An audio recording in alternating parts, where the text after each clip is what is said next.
Ciumia nini thutha wa kuhahũra bũrũri na riboti ete cukari uria Akenya aingĩ makoretwo makĩhũthĩra mĩciĩ-inĩ yao na thumu muthemba wa mercury na copper. Minista wa ugitiri wa thi-ini ndagitari Fred Matiangi ni akwĩrĩgĩrĩirwo gwikinyia mbere ya kamiti cia mbunge ciĩgiĩ urimi na wonjoria. Akĩrĩgĩrĩrwo gũtarĩria riboti ĩno yake na ũrĩa cukari ũyũ waingĩrire bũrũri-inĩ.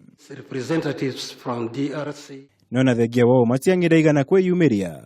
Ũndũ ũyũ ũgĩcũngĩrĩria ambunge kũhuhia ta mũnyine marakara ma kuona rĩrĩ ti rita rĩa mbere Matiang'i kũng'athia kwĩyumĩria rĩrĩa etĩtwo. Ni muhimu someone akuje ama aseme asikuje atoke kwa hiyo ofisi, kwa sababu hawezi kwenda kufanya kazi peke yake. Agitarĩria itua rĩake Matiang'i nĩ ahoire kamĩtĩ ĩno kũmũhe mũthenya ũngĩ gwikinyia mbere yayo. Kuona ũmũthĩ uma na kĩgomano kĩa atongoria mabũrũri ma Afrika irathĩro na kĩrĩa no nginya angĩkinyirie. No na kũrĩ ũguo ndũmĩrĩri-inĩ ĩngĩ Matiang'i augĩte ndegwikinyia mbere ya kamĩtĩ ici. Kuona ũthuthuria wĩgiĩ ndeto ĩno ya cukari no ũrathiĩ na mbere. Not the witness to make a decision. So I think it's the highest time Parliament must act, because under Article 125 of the Constitution, Mr. Speaker, we do know very well that Parliament or any committee of Parliament can summon anybody anywhere for purposes of evidence. Rĩrĩ rĩtigũkorwo rĩ rita rĩa mbere Matiang'i kũng'athia gwikinyia mbere ya kamĩtĩ cia mbunge. Kuona nĩ ang'athĩirie kwa ihinda gwikinyia mbere ya kamĩtĩ ya Senate ĩgiĩ ũkinyanĩria na mĩtambo ya kĩrĩu.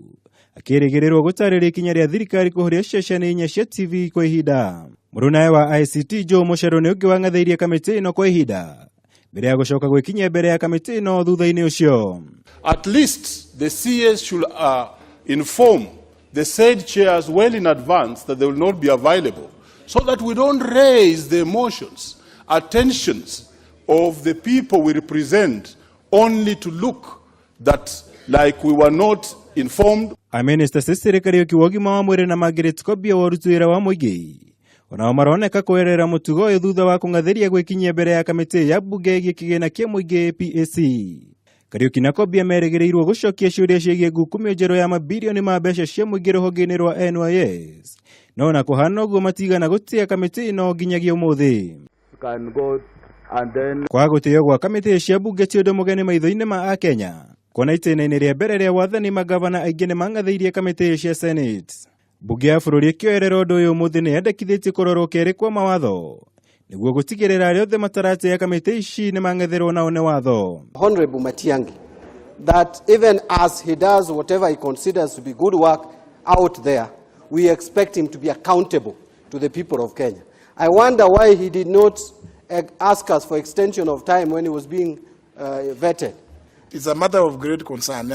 I'm aware, because I think we need to know, we need to look at that Article 125 when it says Parliament or any of its committees can summon any person to appear before it to give information and or evidence. Kũringana na gĩcunjĩ kĩa 125 gĩa gatiba ya bũrũri, mbunge kana kamĩtĩ o yothe ya mbunge ĩrĩ na hinya wa gwetha mũndũ wothe gwikinyia mbere yayo kũheana ũira ũngĩbatarania. Ningĩ watho ũyũ nĩ ugĩte mbunge kana kamĩtĩ cia mbunge ĩrĩ na hinya ta ũrĩa wa igoti inene bũrũri-inĩ. Ngĩribotera Kameme TV, njĩtagwo Mwaura wa Gunya.